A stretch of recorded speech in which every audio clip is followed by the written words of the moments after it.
seorang ibu tunggal yang mengamuk di sebuah restoran di Taman Tasik Damai, Ipoh minggu lalu didenda RM1,800 selepas mengaku bersalah atas 3 pertuduhan di Mahkamah Magistrat hari ini.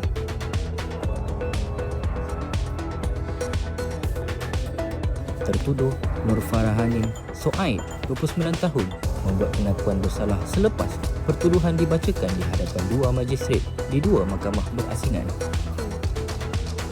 Mengikut pertuduhan pertama, tertuduh mengaku dengan sengaja menyebabkan kecederaan ke atas seorang lelaki dengan menampar dan menumbuk mangsa, satu kesalahan di bawah Seksyen 323 Kanun Keseksaan.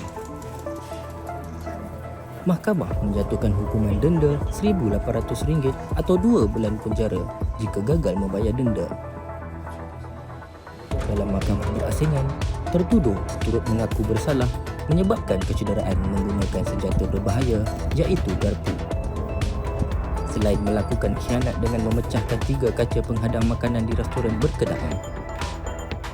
Pendakwaan memaklumkan tindakan agresif tertuduh di tempat awam itu membahayakan orang ramai dan menyebabkan kerugian kira-kira RM45,000 kepada pemilik restoran.